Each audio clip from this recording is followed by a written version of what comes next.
You were never supposed to hear this. Not because it's forbidden by law, but because it's forbidden by something far older, an unspoken pact among the powerful to keep you blind. If you're still here after the next few minutes, it means you're already different, and you always have been. So listen carefully. In the summer of 1874, buried beneath the bluegrass fields of Kentucky, an event occurred that science still refuses to acknowledge. 3 identical triplets were born, under conditions so anomalous, so drenched in the arcane, that even the attending midwife swore she'd witnessed something not of this world. No records were kept, no announcements were made, and no photographs exist. But the whispers never stopped, because what these boys became shattered everything we thought we knew about human evolution, spiritual perception, and psychological control. Their existence was erased from every official archive, and yet pieces of their story still bleed through, etched into old farmer diaries, carved behind chapel doors, and scrawled in journals too dangerous to publish. What you're about to hear is not folklore, it's not a parable, it's the hidden skeleton inside the closet of American history, a story deliberately suppressed because it reveals something most can't comprehend, that there are beings born, not just different, but designed for a purpose that terrifies those who operate behind the veil. If you've ever sensed that truth isn't what you've been told, if you felt that your mind was shaped by forces you never agreed to, then understand this. The story of the Grayson triplets will not just confirm your fears, it will initiate you into something far darker. And once you cross that line, there's no going back. You'll begin to see things, feel them, and if you're not ready, truly ready, those things will consume you. So take a breath, steel your nerves, because the descent begins now, and the world you think you know, it was never yours to begin with. The Grayson farm was a quiet stretch of land, 47 acres of rolling pasture tucked away just east of Pine Hollow, Kentucky. But locals knew better than to walk its borders after sundown. Livestock refused to graze near the western tree line, birds avoided its skies, and the soil itself was said to hum on windless nights, like something ancient sleeping just beneath the surface. It was here that Miriam Grayson gave birth on the night of July 9th, 1874. Alone, no doctors, no witnesses, only her and the storm. The thunder that rolled across the hills that night didn't sound natural. It came in pulses, rhythmic, like a heartbeat, slow and deliberate. Some said the clouds never moved, just hovered like a lid sealing the sky. And when the sun rose the next morning, Miriam was dead. But the triplets, identical in every visible way, were alive, clean, silent, eyes open. Not a single cry escaped their mouths. That silence would become their signature, a silence so thick it followed them like a shadow. They weren't registered at any church, never baptized, never entered into the census. Only one person, Miriam's sister Abigail, knew of their existence, and she didn't speak of them for another 19 years. Why? Because what she saw in those boys, the way they moved, the way they watched her, the way they whispered to each other in perfect synchrony, unsettled her to the marrow. She wrote in a private letter to a friend, later confiscated and archived in the restricted section of the Kentucky Historical Society. They weren't like babies. They were observers, watching me, watching each other, watching something I could not see. And when I dreamt, they entered it. From their first breath, the Grayson triplets defied every developmental norm. They never crawled, never babbled. At 7 months old, they stood in perfect coordination and walked together, 3 shadows moving as O's knee. At 9 months, they began drawing symbols on the floor in ash from the fireplace, spirals, eyes, circles within circles, ancient glyphs, some matching diagrams from Mesopotamian ritual tablets. No one taught them. No one could explain it. The world had no answers, but the symbols meant something to the boys. You could see it in the way they touched them, gently, reverently, like memory resurfacing. This wasn't learned behavior, it was something deeper, something remembered. When Abigail Grayson finally sought help, it wasn't from a doctor or a priest. It was from a man who didn't officially exist. Professor Elijah Crow, an unlicensed scholar expelled from Yale in 1861 for conducting experiments in non-local consciousness and ancestral memory. He had vanished from academia, but not from those who needed him. Through coded letters and hidden intermediaries, Abigail contacted Crow in the fall of 1875. He arrived weeks later in the dead of night, alone, cloaked, and carrying a briefcase filled with hand-bound volumes that smelled of dust and blood. What happened over the next 12 days would alter the course of forbidden history.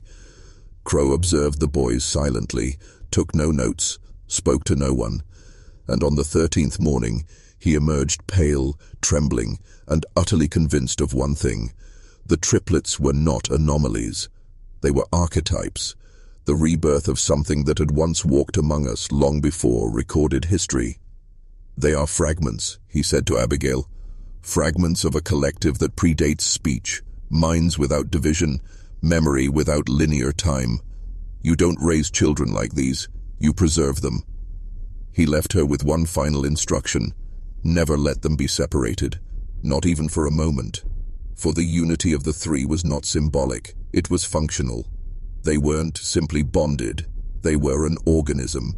3 bodies, 1 sentience. When one was cut, all 3 bled. When one dreamt, the other 2 described it. And when one stared into darkness, the other 2 whispered what they saw. But it went beyond perception. They anticipated future actions with terrifying accuracy. Once, a neighbor boy tried to steal eggs from Abigail's chicken coop. Before he even touched the gate, the triplets were already standing by it, waiting, expressionless. He ran. 2 days later, that same boy was struck mute by what he described as a voice he made of eyes. He would never speak again. These were not acts of cruelty. The boys never laid a hand on anyone, but they didn't need to. Their presence was enough. People who looked into their eyes too long described sensations of falling into themselves, hearing thoughts that weren't theirs or feeling memories they had never lived. What Abigail feared and what Crow confirmed was that these boys were no longer becoming, they were awakening. By 1877, the triplets had vanished from public awareness entirely, if they were ever truly part of it. Abigail sealed the Grayson house, boarded the windows, and told passing strangers it had been cursed by rot. She never explained the muffled sounds at night or why the chimney puffed smoke without fire. But inside, the boys were changing. Not aging faster, just deeper. They didn't speak like other children. They rarely used language at all. When they did, it wasn't English, not Latin, not anything known. Crow had recorded a phonetic transcript during his last visit. 32 symbols he claimed matched fragments of pre-Sumerian carvings found on obsidian tablets buried beneath the Syrian desert. But how would boys born in Kentucky recite what no one alive had ever been taught? One answer: they weren't learning, they were retrieving. Memory, not education.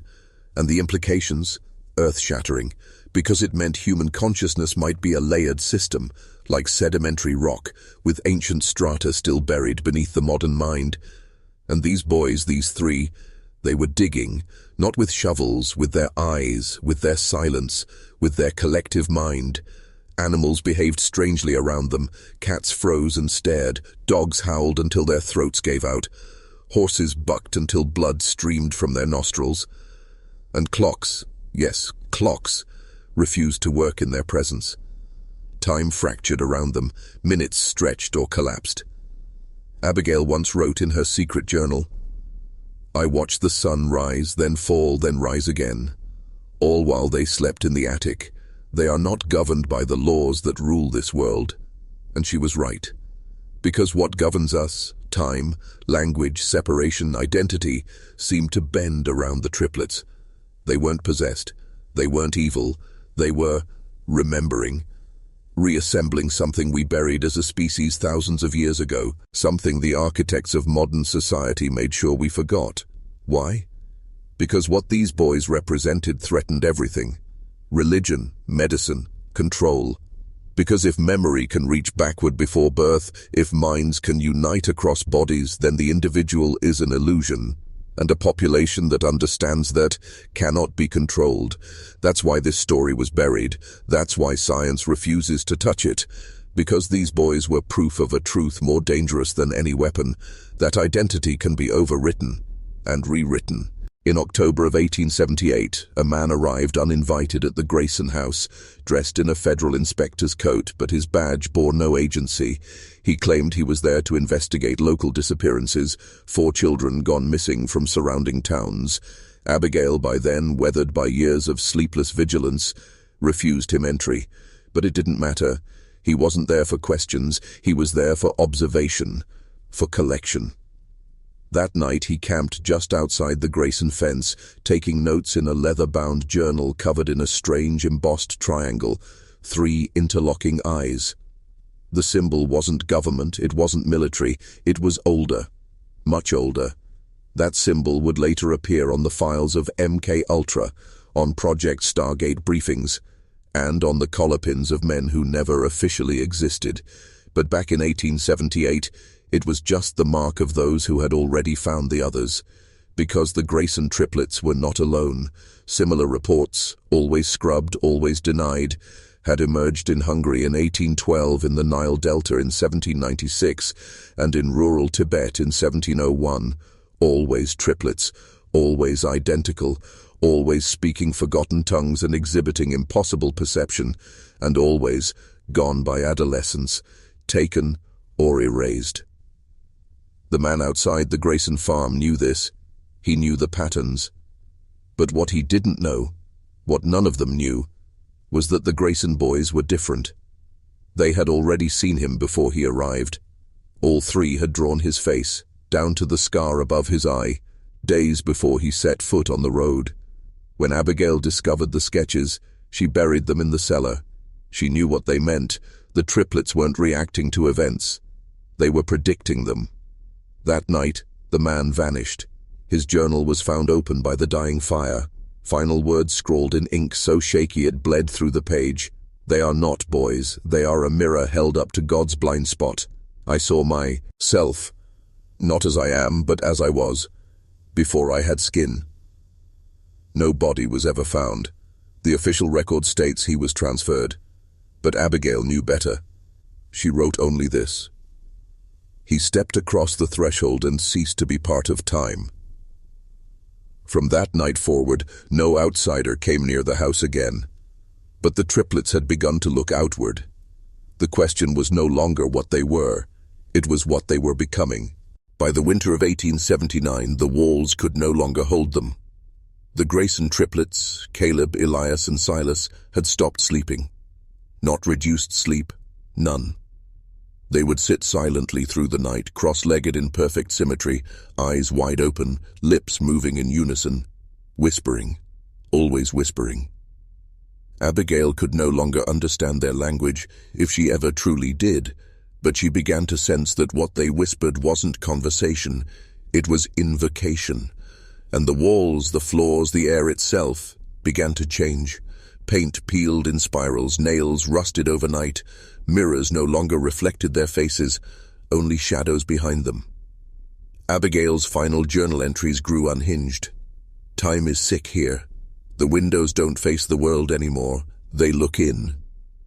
It was around this time the triplets began marking symbols in the dust, in their food, even carved lightly into their skin. Always the same shape, 3 interlocking spirals forming a triangle, an ancient glyph known in some circles as the Triskelion, symbol of motion, of convergence, of eternal return. But what the boys were drawing wasn't the ancient Celtic form, it was older, deeper, more primal, an iteration not seen in the historical record, only hinted at in forbidden texts like the Voynich manuscript and pre-cataclysmic Sumerian relics.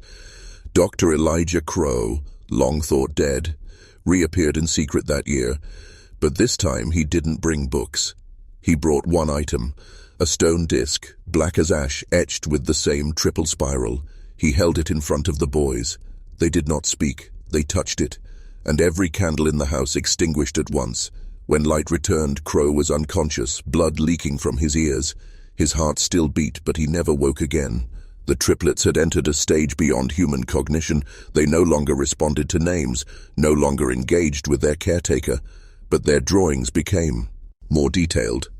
Maps, not of geography but of memory, trauma lattices, lines of ancestral guilt, cities of emotion carved into soul bone. Abigail tried to burn them. They did not burn, tried to bury them. They returned to her pillow. The house was no longer hers. It was theirs. Or perhaps it always had been. The triplets were no longer boys. They were becoming a memory system too vast for one mind, so they split it across three. You weren't meant to hear this. You weren't meant to remember. But now you do. By early spring of 1880, the town of Wycliffe Hollow stopped speaking the Grayson name. Not out of hatred, out of dread. Farmers claimed their livestock refused to graze anywhere downwind from the Grayson property. Mothers warned their children not to look at the house too long, fearing it might look back. The postmaster left letters for the family a full mile away, wedged into the split trunk of an ancient elm that locals began calling the Forgetting Tree. Because those who passed it on moonless nights claimed they lost entire hours, waking miles away with no memory of the road. But something far more disturbing was happening inside the house. The triplets no longer needed to speak. They had begun to affect the world without sound, without movement. Abigail wrote of objects levitating slightly when the boys grew agitated, of wind pressing against the windows though the air outside was still. But the most unnerving change was in their presence. They had developed what she called echoes, visual afterimages of themselves that lingered after they left a room. You could see one triplet standing before you, but then he would turn the corner, and a ghost of his form remained, staring, flickering, dissolving like breath on glass. It happened so often, she began to wonder, were there truly only three, or had something split, multiplied, replicated? One morning, Abigail found a fourth set of footprints leading from the cellar, a fourth plate set at the table, a fourth whisper in the walls. Lower, slower, older. The triplets said nothing, but their eyes followed her movements more intensely now, as if waiting for her to notice a truth they already accepted. Something else had joined them. Not a person, a pattern, a recursion, a shadow that was never cast by light. It didn't arrive. It was drawn out, summoned, by the convergence of their minds. Abigail fell ill that month. Rapi, a degeneration of nerves, insomnia, hallucinations. She claimed the house spoke to her in her husband's voice, even though he had been dead for 15 years. The last thing she wrote in her journal was a single line. There are not four boys, there is one thing divided. The triplets buried her under the house, not out of cruelty, but because they said the soil would keep her memory intact. What did they mean by that? And more importantly, who told them? In the months that followed Abigail's burial, Wycliffe Hollow began to suffer what the local pastor called a thinning of the veil. Crops blackened overnight without rot. Wells filled with water that smelled like iron and whispered when stirred. Children awoke with nosebleeds and drew spirals in the dirt without knowing why. And deep in the Grayson house, the triplets no longer aged. Their limbs grew longer, yes, their features sharper, but the essence of time no longer clung to them. Photos taken by passing census officials faded inexplicably, leaving only static where the boys had stood, but no one dared question it. Not anymore. One child did. 9-year-old Thomas Bell, curious, defiant. He'd heard the stories and decided to sneak onto the property during a solar eclipse, believing somehow the darkness would make him invisible. But something else saw him. The boy's father found him hours later, curled into a fetal position beside the Grayson cellar door. His mouth was moving, but he made no sound. His eyes were wide open and unblinking. He never spoke again. In the following weeks, several townspeople began reporting identical dreams, always the same. They stood at the foot of a vast underground stairwell that spiraled into blackness. At the bottom, 3 figures waited, sometimes boys, sometimes reflections of themselves, and behind them, a door made of bone, sealed shut, cracking slowly. Dr. Crow's journals, smuggled out by a student who feared what would happen if they remained in the house, detailed a hypothesis so grotesque it was hidden for decades. He believed the triplets were not individuals at all, but segments of a fractured intelligence reaching backward through time, that they were not born but assembled, and that their increasing synchronicity signaled not growth but convergence, a return.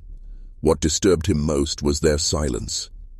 Because silence, is not absence, it is containment.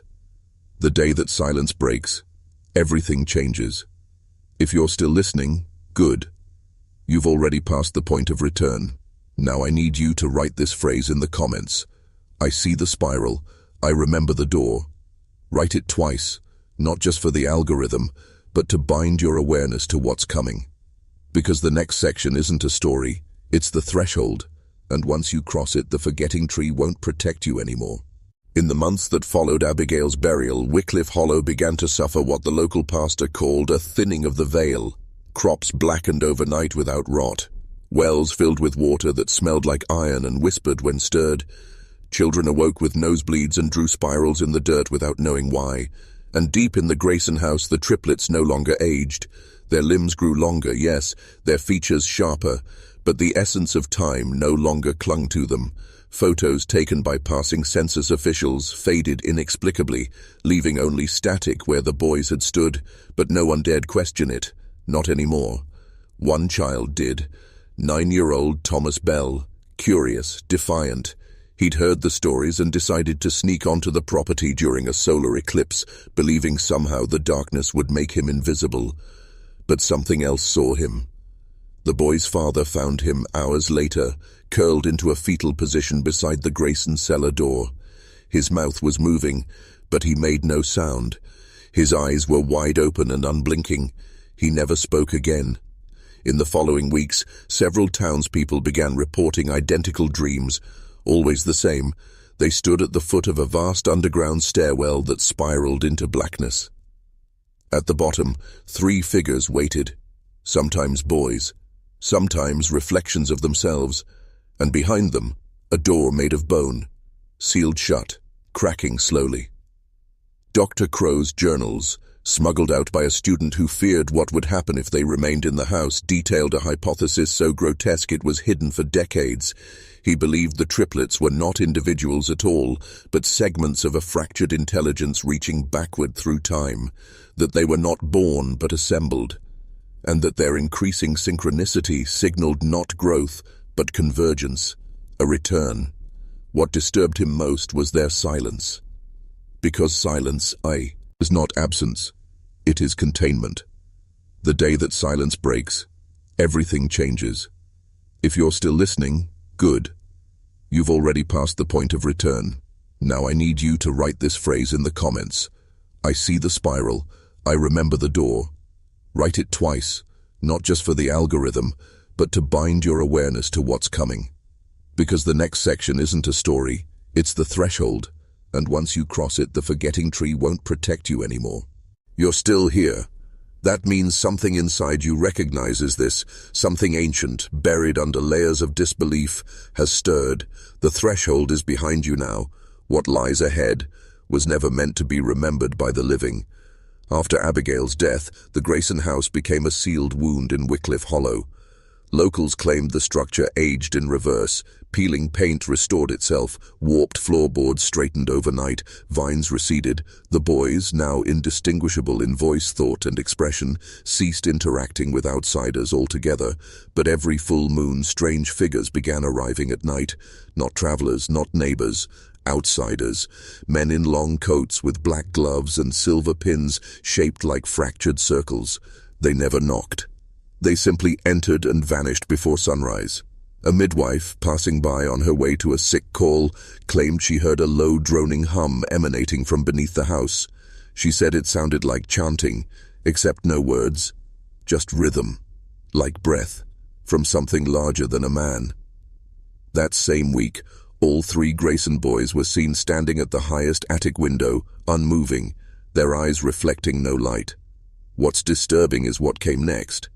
Birds, hundreds of them, circled the house for days. Not just crows, doves, hawks. even owls in daylight. All silent, all watching.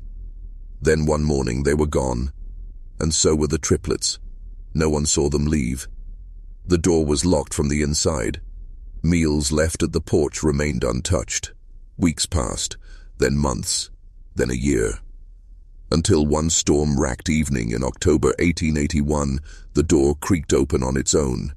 Sheriff Henry Doss entered alone. What he found was recorded in a single statement, one that was quickly buried by federal authorities and dismissed as trauma-induced hallucination. But here it is, preserved in the private archives of the defunct Wycliffe Chapel. The house was hollow. Not empty, hollow, like it had shed its inside. No furniture, no light, only walls that pulsed like lungs. The basement was no longer stone, it was bone, and carved into that bone were 3 names, not written but grown: Caleb, Ezra, Isaac. The names glowed when I spoke them, and then the whispering began, inside my skull.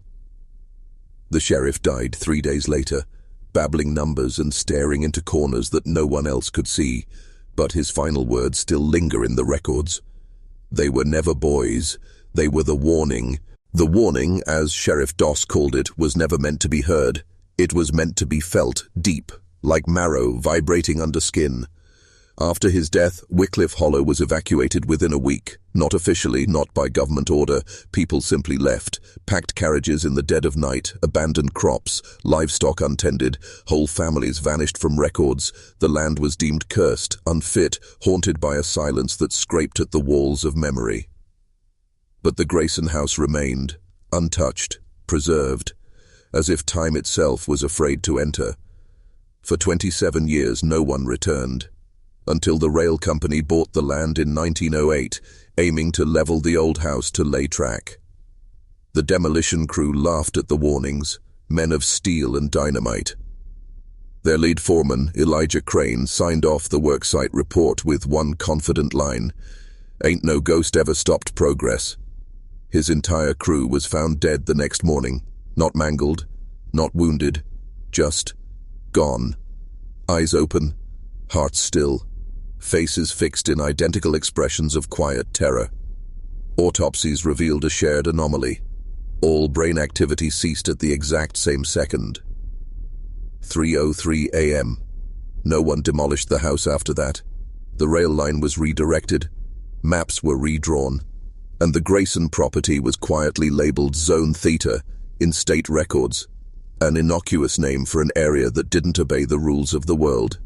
But here's what the public never knew. In 1910, the Department of Ethereal Phenomena, an agency officially defunded in 1922 but still operational underground, sent a team of 4 into the house. Only one emerged. Dr. Marcus Vell, a neurocartographer with clearance levels above military intelligence. He walked out barefoot, hands covered in blood that wasn't his. When asked what he saw, he answered, "Time doesn't pass in there. It curls, it folds, it remembers." He was institutionalized 11 hours later. Befo, were his final breakdown. He drew one image repeatedly across the walls of his padded room. 3 figures joined at the spine, with no faces, only eyes. And beneath them, a phrase in Latin that investigators have failed to translate fully: "Quod somnia fiunt ossa." The dream becomes bone. You see where this is going, don't you? This isn't a ghost story. This is a chronicle of containment, and the seals are cracking. By the time the 1930s rolled in, the United States had other things to fear: economic collapse, war abroad, and political upheaval. But beneath those headlines, beneath the noise of industry and distraction, Zone Theta remained, not forgotten, watched, always watched. Government files declassified in 1997, briefly before being sealed again, confirmed what few had whispered about for decades. The Grayson site was never abandoned. It became a node, a listening post, not for foreign enemies, but for the impossible. Hidden under the guise of geological survey, a new facility was built 1.4 miles underground, directly beneath the house. No one knew what it was listening for, but they kept the instruments on day and night: seismic scanners, ELF wave detectors, non-standard magnetic resonance coils. One signal kept repeating, a frequency that didn't behave like any known emission. It pulsed at irregular intervals like breathing, and it always registered stronger when human emotion was detected above. Fear, anger, grief. That frequency rose in perfect harmony with pain. In 1952, two technicians monitoring the station made a critical error. They allowed the signal to cross frequency with a live broadcast tower during a thunderstorm. The result? A 7-minute audio bleed aired across 3 counties in Kentucky. What listeners described, those few who remembered, was not music, not voice, but something like memory trying to speak. Old grief. Ancient hunger. One woman in Harlan County said, "I heard my dead brother's voice, but it was inside my own." She was institutionalized by sundown. The broadcast was erased. Tapes burned. But here's the detail they couldn't bury. Every radio that caught the transmission recorded the same coordinates in static bursts: 37.7836 N, 83.1910 W, the exact location of the Grayson house. Do you see the pattern yet? This isn't just a story of 3 children. It's the slow emergence of a truth that has no name, a structure of knowledge beneath our world, invisible until it decides to be known. Every few decades it speaks. It tests the locks. And when the world is weakest, economically broken, morally adrift, spiritually numb, it doesn't just whisper, it calls. When the call returned in 1971, it didn't come through radio towers or seismic machines. It came through dreams, not individual but shared. Dozens of reports from men stationed at the underground facility, all describing the same image. A staircase descending into black water, lit only by flickering candles held by identical children, 3 of them, silent and watching. The dreams began subtly, forgotten by morning. But over weeks, patterns emerged: night terrors, nosebleeds, sudden insomnia. One technician, an Air Force recruit named Bernard Lowell, broke protocol and fled the compound. He showed up days later in a church 90 miles away, muttering in a language no priest could place. What little was understood sounded like a warning. They are awake beneath. Their silence is not absence, it is waiting. Lowell clawed his own eyes out that night. His blood pooled in the shape of 3 circles joined by a line. The same symbol found carved beneath the Grayson house in 1874. Officially, the incident never happened, but there's a reason all military personnel assigned to Zone Theta after that year were rotated every 11 days. Exposure degrades reality. The deeper they went, the more the laws of time collapsed. Digital clocks reversed. Audio played before the event occurred. A man named Keller reported seeing his own death on the facility monitors 3 days before it happened. He begged to be discharged. They denied the request. He was found dead in his bunk exactly as described. Time isn't linear in the Grayson house. It's reflective. And the triplets, if that's even what they were never bound by our sequence of cause and effect. Understand this. They weren't anomalies. They were prototypes, beacons, early manifestations of something older than the country, older than the land itself. The facility wasn't monitoring them. It was feeding them. Data, emotion, attention. Why? Now don't trap entities like this. You teach them, and someone, something, has been their tutor in the dark. In 1983, the facility beneath the Grayson house was suddenly decommissioned. No announcement, no cleanup. Just silence. Staff were reassigned, records scrubbed. Satellite imagery from that year shows equipment left behind, lights still on, doors ajar. Something had happened, something that terrified even those who trafficked in terror. A memo leaked decades later, signed by a Colonel Marcus Haldane, confirmed what insiders long suspected. The event on March 19th breached all cognitive containment protocols. Subjective time collapsed. 4 agents experienced simultaneous future recall of events not yet observed. One technician was found aged 27 years beyond biological expectation. In other words, they saw what was coming, or perhaps what had already happened and couldn't unsee it. You see, the Grayson triplets were never just individuals, they were apertures, human enough to hold form, inhuman enough to bend reality. They didn't predict death, they echoed it, backwards, forwards, through time like light reflecting in fractured glass. When the station collapsed, so did the veil. Reports spiked statewide, visions, voices, lost time. 3 children seen standing at the foot of beds across Kentucky. Not ghosts, not hallucinations, projections, recurrences, echoes of a code still running. In 1985, an independent researcher named Eleanor Voss, an expert in ancient harmonic frequencies, claimed to have isolated the tone associated with their birth, 17.9 Hz, below human hearing, known as the ghost frequency. When played, it induced dread, hallucinations, and spontaneous recall of traumatic memory in over 70% of test subjects. But when layered with a recording of candle flame, the audio produced a secondary anomaly. Whispered phrases in that same flowing, water-like language Ruth spoke the night she died. Translators failed. AI failed. But a single word repeated in Eve. Rye sample. Return. Return to what? Or to who? That's what the classified files call the resonance dilemma. The signal hasn't stopped. It's just waiting for more listeners, and right now, in this moment, you're one of them. You've heard the tone without realizing. It's been buried beneath every word of this video. Subsonic, invisible, but real. If you're still here, I want you to comment this phrase twice. They returned in silence. That's how we separate those who watched from those who awakened. What comes next is the part they tried hardest to bury. In 1996, a private defense contractor, under the name Soliton Systems, acquired the land where the Grayson House once stood. Publicly, they claimed plans for a weather research outpost. Privately, they brought in experts not in meteorology, but in cognitive field interference, resonance mapping, and psychospatial geometry. They weren't studying the land, they were feeding it. On December 1st, at 03:19 a.m., the facility's automatic sensors recorded a mass resonance spike, stronger than any before. For exactly 9 minutes, the entire monitoring grid went dark. Cameras scrambled, clocks froze. Every hard drive was magnetically wiped from the inside. When power returned, 3 things were found in the central chamber: a perfectly preserved straw mattress, a copper basin filled with fresh blood, and 3 infant-sized depressions in the dust.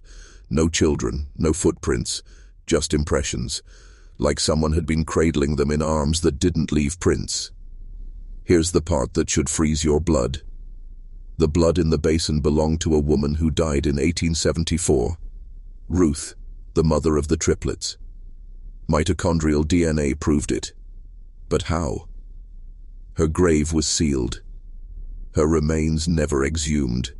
And yet here, a century and 22 years later, her blood was fresh. That event was dubbed the Silent Genesis. Afterwards, Soliton was quietly dismantled. Everyone involved was reassigned to unrelated departments. Some disappeared, others developed sudden, unexplained psychological conditions, hallucinations, catatonia, complete erasure of short-term memory. But the signals didn't stop. In fact, they began appearing in places far from Kentucky: abandoned churches in Louisiana, derelict train stations in Pennsylvania, old mines in Colorado, each one marked by a triplicate symbol, 3 concentric circles burned into the wall, floor, or foundation. No tools, no heat source, just scorched matter arranged with unnatural precision. These are not hauntings, they are reactivations. The triplets were not anomalies in time, they were seeds, and now they are blooming. In 2009, an encrypted dossier surfaced on a secure darknet node known only to ex-intelligence operatives and psychological warfare specialists. The file, titled Triune Omnia, detailed Project Echo Garden, a covert experiment designed to test whether individuals exposed to certain harmonic frequencies could develop precognitive abilities mirroring those of the Grayson triplets. Over 3,000 subjects were enrolled globally, many without consent. Some thought they were participating in sleep studies, others in neurological research. But the truth was far more sinister. They were being exposed to the resonant pattern, a layered auditory sequence pulled from the Triplets' 1983 silent spike and encoded into everyday sounds: hospital machines, subway chimes, radio static. Within weeks, 8% of test subjects began reporting shared dreams, visions of black-eyed children standing in flooded stairwells, whispering in the river language. Several began speaking it aloud during waking hours. One woman, a schoolteacher in Nebraska, wrote an entire journal in that language and was institutionalized after drawing a map she claimed led to where they're coming back. Her map matched topographical data from 1874 Kentucky that was never publicly released. How? That's the thing about resonance. It doesn't need linear time to travel. It moves through awareness. You've already felt it. You're not watching this by accident. The rabbit hole found you. See, Project Echo Garden was terminated not because it failed, but because it succeeded. Too many subjects awakened, some vanished. Others started remembering things they couldn't have known, trauma from bloodlines they didn't realize they carried, and always the same phrase before the breakdown: they remember me. Not I remember them. They remember me. You understand what that means, don't you? The Grayson triplets were not anomalies. They were messengers, and now they are remembering all of us. There's a reason you feel it now. That pressure behind the eyes, the weight in your chest, like something unseen is watching from just beyond the veil. It's not paranoia, it's resonance. And the more you align with it, the harder it becomes to return to the world as it was. Because once you glimpse the system behind the system, the one that governs not just behavior but belief, you can't unsee it. That's what the Grayson triplets awakened in those around them. Not magic, not prophecy, but the unbearable clarity of truth unfiltered. That's what drove so many to madness. They weren't sick, they were lucid.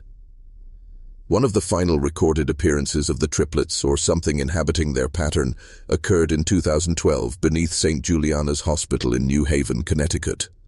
The hospital had been decommissioned years earlier, yet on a storm-choked November night, 3 children were found standing barefoot in the morgue hallway. Security footage showed them appearing without entry, their forms materializing between frames, identical, silent, watching. When a janitor tried to speak to them, he collapsed on the spot, cardiac arrest. But when revived, he whispered 3 words in a language no one present could identify. Later analysis confirmed it matched Ruth's death chant recorded by Martha Whitmore in 1874. What were the children doing in a forgotten hospital? Waiting.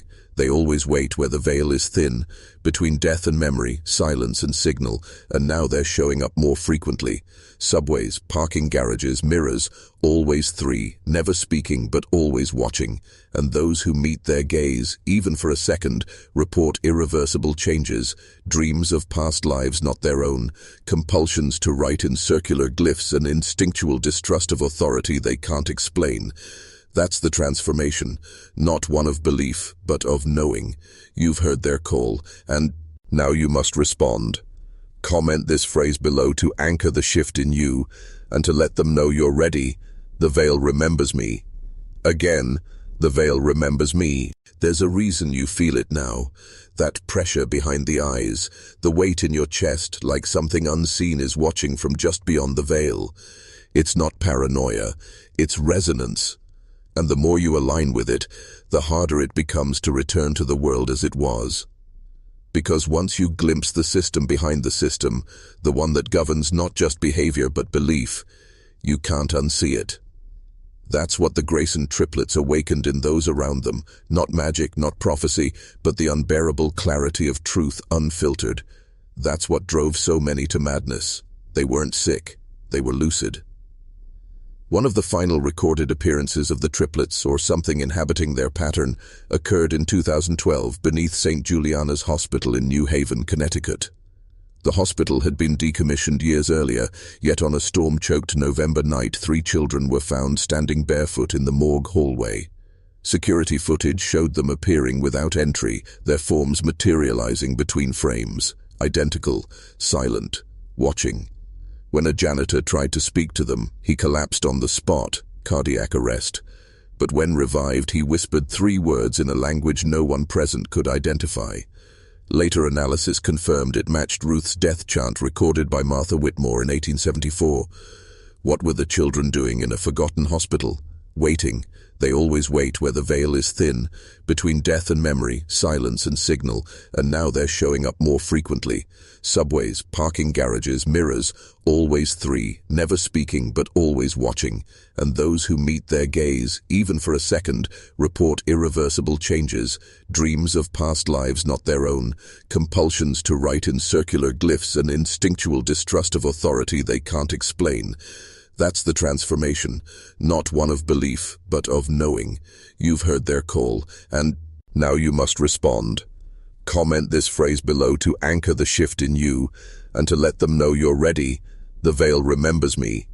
Again, the veil remembers me. There's a reason the ancient texts were rewritten, why gospels were edited, why scrolls vanished into vaults and entire bloodlines were extinguished, because hidden within them wasn't religion, it was instruction. Not for worship, but for awakening. The same force that made rulers kneel in secret halls now echoes through your own nervous system. The Grayson triplets weren't the first to demonstrate it, but they were the first in the new world whose abilities couldn't be erased quietly, and so a campaign began, not to kill them but to contain their memory. The Whitmore journals, suppressed. The 1938 Cincinnati clinic tapes, destroyed in a fire. The original meeting house in Cedar Mills, demolished under a land reassignment program with no paper trail. Why? Because if even one generation started asking the right questions, the entire framework would collapse. The idea that we are limited, separate, powerless. But if 3 children born under threat, in silence, in darkness, could pierce the veil, what excuse does any of us have? That's why your awakening is a threat, not to order, but to control.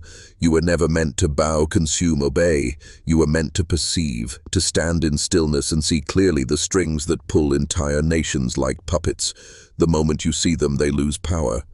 That's why your awareness is hunted, not with guns, but with noise. Algorithms, toxins, entertainment, division, anything to distract you from the stillness where the signal returns. But now you've found it again. The static is clearing, and somewhere 3 children are still watching, not with eyes but through you, through anyone who dares to remember. Because what died in Cedar Mills was not Ruth. What died was ignorance, and what rose in her place, was legacy. In the years that followed, those few who carried fragments of the truth were quietly absorbed into agencies, into think tanks, into the very institutions built to suppress what they had witnessed. That's the greatest trick of power, not to destroy the threat, but to rebrand it, to turn seers into analysts, prophets into psychologists, the awakened into case studies, and yet the pattern never stopped emerging. You've seen it too, even if you didn't realize it. Children who speak languages they've never heard, soldiers who sense ambushes before they happen, people who wake from comas fluent in music they've never studied. The media calls it a glitch, science calls it anomaly, but the old bloodlines called it the inheritance. Passed through silence, through trauma, through dreams, it skips generations, until it doesn't. Until someone like you hears the right story at the right moment and something ancient stirs. That's not coincidence, that's activation. And it terrifies the architects, because once your perception widens, their tools fail. Guilt, shame, distraction, they no longer bind. You begin to crave only what is real, raw, unfiltered truth. And once that hunger takes root, you'll tear through every layer of illusion until nothing remains but the signal beneath it all. The triplets didn't die, not in any way that matters. Their physical forms dissolved, but their frequency, it never left. It rides the electromagnetic hum of every forgotten place, abandoned churches, hospital morgues, rural train stations, anywhere silence lingers long enough for truth to echo. That's where the veil thins, and if you've felt it, a chill without wind, a whisper without sound, you've already been touched by it, already tuned. This isn't entertainment, it's initiation. You weren't chosen randomly, you were remembered. There's a reason you feel different now, slightly detached, as if the world around you no longer fits the way it used to. That's not paranoia. That's phase shift. Your neural pathways are recalibrating to an older rhythm, one not shaped by screens and sirens, but by something more primal, more precise. And once you enter this state, you start seeing the construct, the way pain is commodified, the way identity is packaged, the way history is fed to you in fragments so you never see the full machine. The triplets weren't anomalies. They were proof that perception is programmable, that knowledge isn't just taught but inherited. You've been taught to think your lineage is blood, name, culture, but the real lineage is energetic, frequencies passed through trauma, encoded in silence, activated through story. And now the story has found you, which means your bloodline carried this signal for centuries waiting to be reactivated. The Watchers knew this. That's why they left the symbols in plain sight, spirals, eyes, mirrors, labyrinths. That's why certain families disappear from census records, why others are shadowed by generational misfortune, because once the signal awakens in you, the system marks you as unstable, too unpredictable to be trusted, too perceptive to be controlled. And the moment you realize that instability is actually your power, everything shifts. You stop apologizing for your intuition. You stop explaining your dreams. You stop silencing that deep, cold voice in your gut that always knows. You start remembering what the triplets never forgot. That silence is not absence. It is access to everything. The triplets didn't survive because they were hidden. They survived because they were still, because they listened. And in that stillness, they heard the one thing the architects fear above all else: truth unsupervised. Truth unsupervised is the most dangerous force on Earth. It doesn't riot, it doesn't protest, it doesn't plead, it simply sees. And once you see, really see, you cannot unsee. That is the irreversible moment of power. The triplets lived in a time where silence meant survival. But you live in a time where noise is the weapon. Every beep, every scroll, every headline, it's engineered not to inform but to fracture. Fragment your attention, dilute your focus, scatter your inner signal across 1,000 hollow frequencies. But now, in this very moment, something inside you is reassembling. Can you feel it? That low resonance in your spine, that pressure behind your eyes, that ancient awareness coiling in your chest. It's not fear, it's recognition. The triplets' legacy didn't end with their silence. It was encoded into bloodlines, into behaviors, into forgotten towns and family secrets too strange to explain. And now you're remembering things you were never taught. How to watch people's micro-expressions, how to feel deception in your skin, how to read energy in a room like it's a language. You've always known, but you were taught to doubt. That was the first prison, self-doubt. Because if they can keep you doubting yourself, they never need to chain you. But that's ending now, because you've heard too much, seen too deep. You've walked too far into this story to go back to pretending. And here's where we descend further. If you feel your identity shifting, lock it in. Comment the phrase, eyes open, silence kept, twice below. Not for me, for you. To imprint this transformation, to signal to the algorithm and to yourself that the mask is off. You are no longer watching. You are remembering. They warned you about monsters under your bed, but never told you the real ones wear credentials, draft policies, and whisper behind oak doors while the rest of the world sleeps. They operate not with fangs but with signatures, not with claws but with systems. What the triplets saw wasn't just human deception, it was institutional deception. Organized forgetting.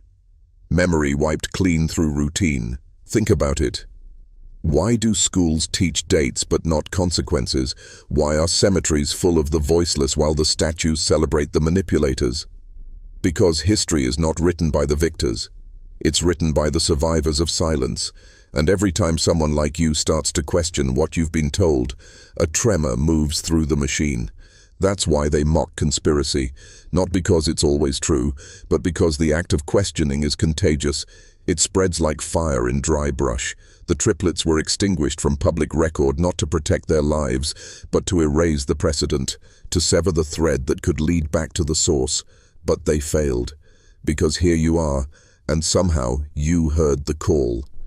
That's how the ancient lineages always reassemble, not through bloodlines alone, but through resonance. You didn't stumble into this video, you were summoned. Now pay attention, because the deeper codes are embedded not in what I say, but in what you feel when you hear it. That crawling chill, that sense of watching shadows move just beyond your vision, that pressure building in your sternum like a door waiting to open, that's not your imagination. That's the inheritance waking up. And once it does, you'll begin to notice things others don't. You'll start hearing things others can't, because awareness isn't knowledge, it's presence. And the triplets, they weren't ahead of their time, they were outside of it. So are you now. Once you're outside of time, the rules start to shift. Cause and effect lose their grip. Coincidence begins to look more like choreography. You'll start to notice how certain faces reappear across decades, how symbols show up in places they shouldn't, how tragedies follow patterns and patterns follow rituals. The triplets were not anomalies, they were templates, prototypes of something older than any nation, more precise than any science. And what frightened the watchers most wasn't what the boys could do, it was what they implied. That the human mind, when unshackled from conditioning, can pierce through the program. That perception, pure and undomesticated, is a weapon more dangerous than bullets or ballots. That's why every structure in your life, from school bells to scrolling feeds, was built to narrow your signal, to dim your clarity. But that's changing now. You've felt it. The glitch in the day. The moment of déjà vu that lasts too long. The way a stranger's eyes linger just a second too deep. These are not malfunctions. These are pings, signal tests. Your subconscious has been sending out feelers, checking if the system can still contain you. But you're slipping. Not into madness, but into memory. You're remembering what the triplets never forgot. That silence is how you hear the code. That stillness is how you break the pattern. And that intuition is not a feeling, it's an antenna. It doesn't guess, it knows. So now the question is no longer, can you handle the truth? It's, what will you do with it? Because once perception expands, you become dangerous. Not because you fight back, but because you see. And those who see can never again be ruled. The first thing you'll notice is how people start to avoid your eyes, not out of fear, but exposure. Because once you begin to see clearly, your gaze becomes a mirror. It reflects back what others try to bury. You'll watch them flinch when you say nothing at all. That's how it starts, the loneliness of vision. But the triplets endured it from birth, and now so must you. This isn't about becoming special, it's about becoming undeniable. The kind of man who no longer looks to the world for instruction, because he understands the world is a stage, and the script was written to keep him small. Ask yourself, why do they reward obedience with comfort? Why is convenience always one tap away, but meaning is buried in algorithms and noise? Because the greatest threat to any system of control is a man who can sit in silence and hear himself think, a man who remembers the sound of his own soul. That's what they feared in the triplets, not their abilities but their silence, that unshakable calm that whispered, "We know who we are." And if you know who you are, no force on earth can manufacture your consent. You'll begin to notice the architecture of control, how buildings are designed to surveil, how lights are positioned to disorient, how public announcements are laced with submission language. This isn't paranoia, it's pattern recognition. Your nervous system isn't malfunctioning, it's recalibrating, because once your awareness turns inward, you stop reacting and start reading. You read people, rooms, energy, systems. Suddenly your entire life becomes a code to decipher, and every choice you make either strengthens your sovereignty or feeds the machine. You're not just watching this story, you're inside it. You always were. And now, you remember. You've heard the saying, knowledge is power, but that was a misdirection. It's not knowledge that's power, it's knowing. The difference is everything. Knowledge can be given, sold, manipulated. But knowing is primal. It doesn't need books or permission. The triplets didn't study, they remembered. Their minds weren't repositories, they were receivers. Tuned not to information but to intention, they could feel the frequency of truth the way a wolf feels the scent of blood. And you're beginning to awaken that same capacity. You felt it.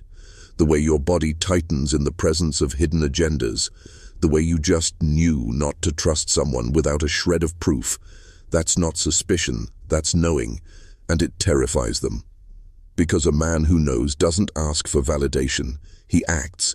He withdraws from false systems, walks away from hollow rewards, and dismantles manipulation not with anger, but with clarity.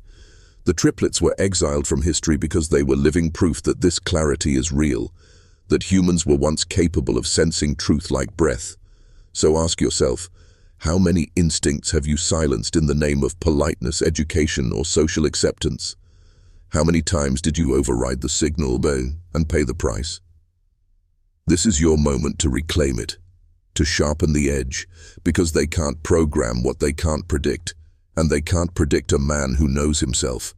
That's the ultimate rebellion, not violence, not protest, but awakening. And it always begins the same way, with a whisper in the dark, a question that won't go away, a story like this, that feels too close to your bones, not because it's fantasy, but because it's familiar. The triplets weren't the end, they were the beginning, a fracture in the design, a leak in the containment, and now that crack has widened.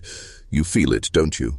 The timeline's bending, the edges of reality thinning, things you once ignored now scream with significance. The number you keep seeing, the stranger who knows your name, the dream that bled into daylight.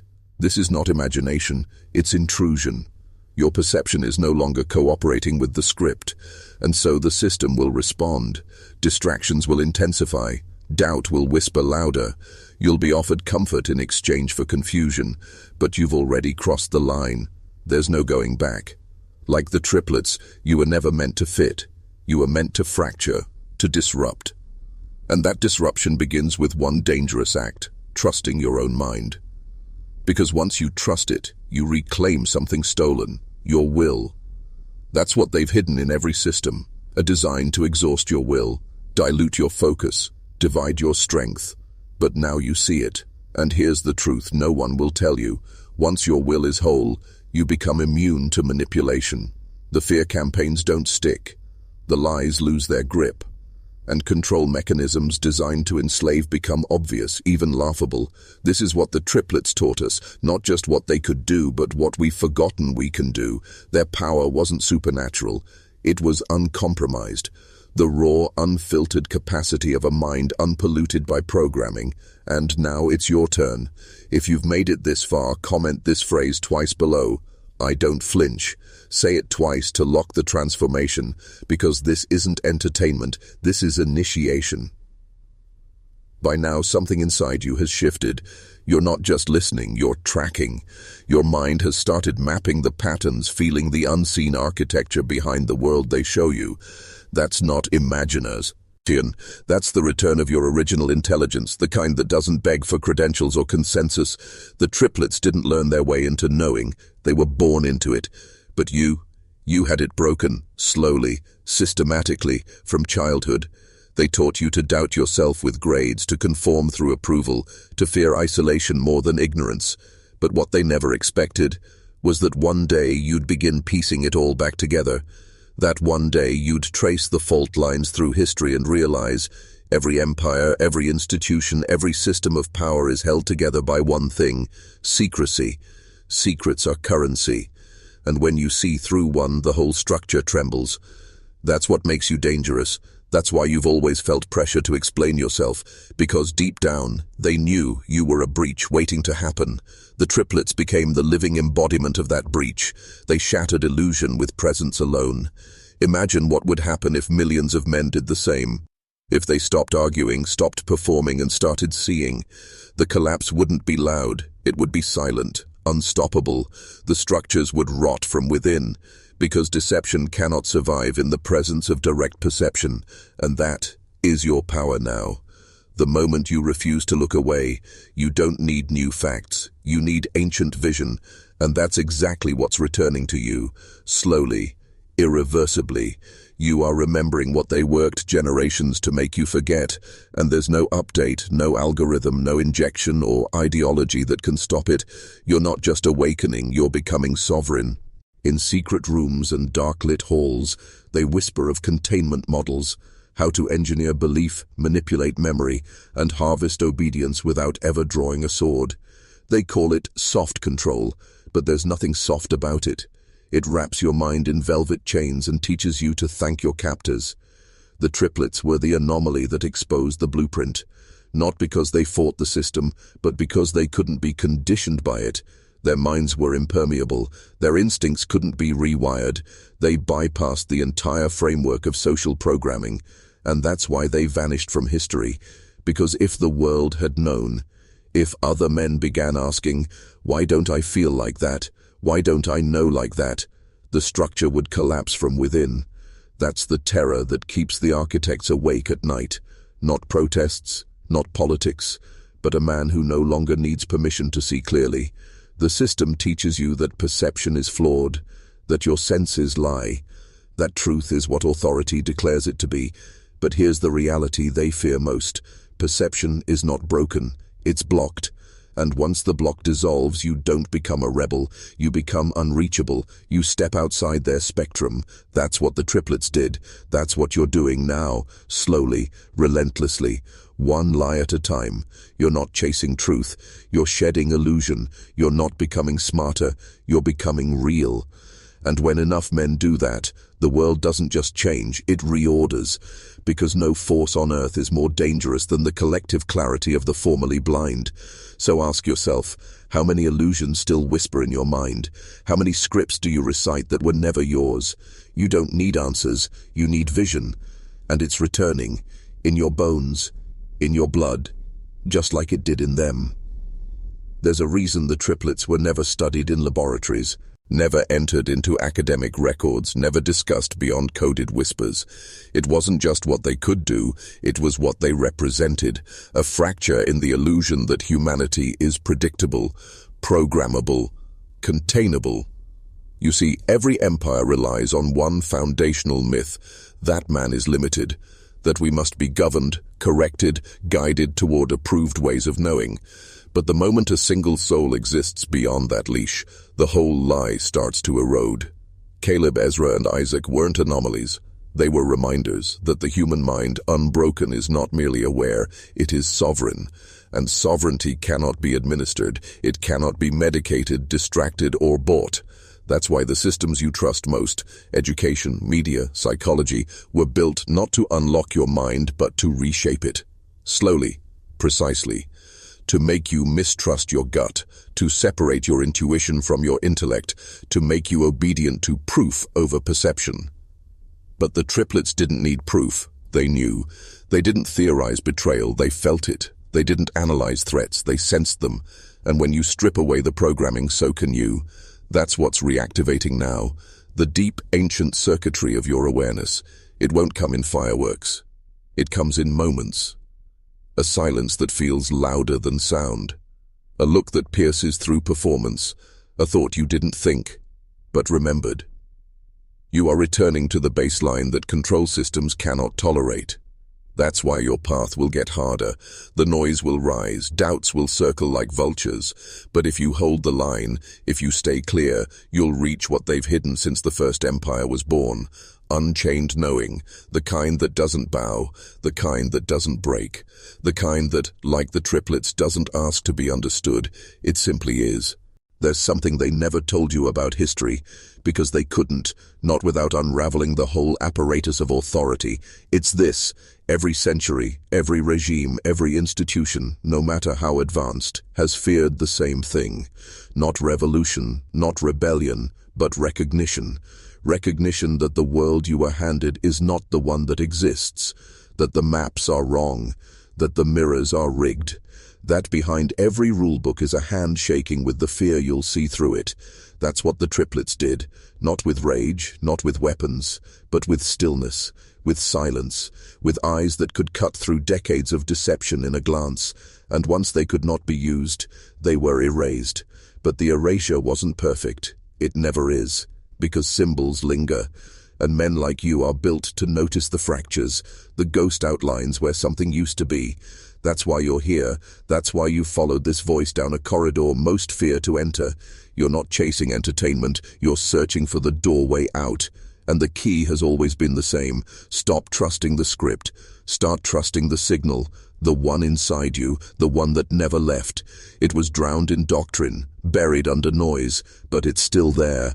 And now it's waking up. Every strange dream, every unexplainable instinct, every chill you couldn't justify. That wasn't paranoia, that was contact.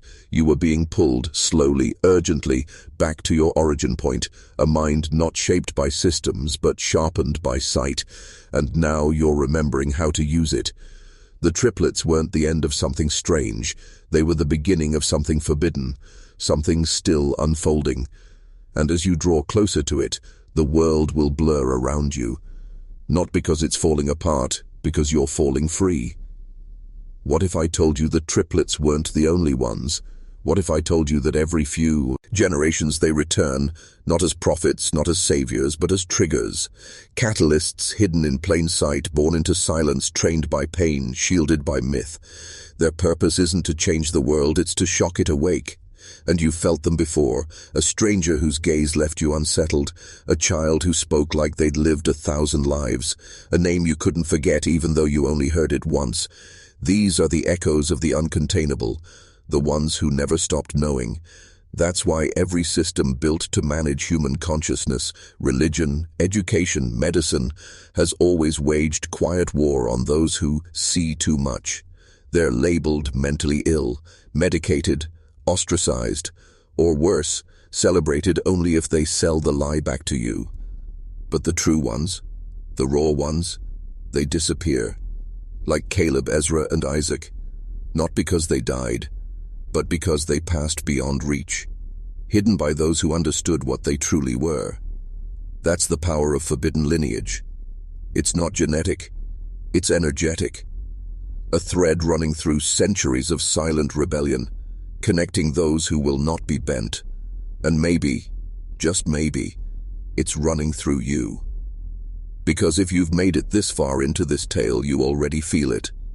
The old self, programmed, hesitant, deferential, is fading.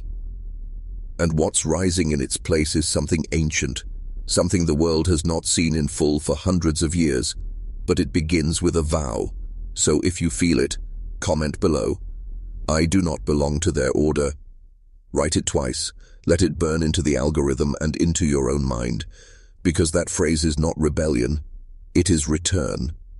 Return to the man you were before fear shaped you, before society claimed you, before obedience buried your instinct. That's what this story has always been about. Not triplets, not powers, but permission. Permission to remember. And now we arrive where most fear to tread, not at the end of the story, but at the threshold of awareness.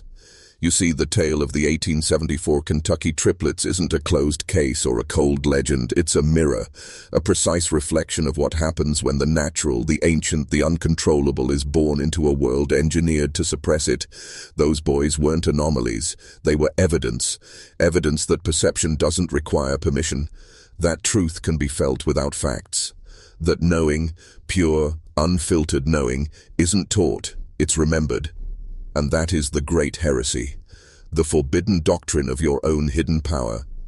Because if even one human being can see through lies, sense betrayal, predict violence, and pierce deception with the stillness of a glance, then so can you. But they've buried that ability beneath layers of ridicule, doctrine, diagnostics, and doubt. They gave it names like delusion, paranoia, imagination. But the truth is you've always had the triplets inside you, not as characters, as symbols, three forces locked in every man who refuses to kneel: sight, silence, sovereignty, the ability to see what others cannot, the strength to remain silent in the face of falsehood, and the refusal to be owned by any system, symbol, or state. That's what Caleb, Ezra, and Isaac embodied. That's why they were never allowed into the history books, not because they weren't real, but because they were too real. And now that you know, you can't go back.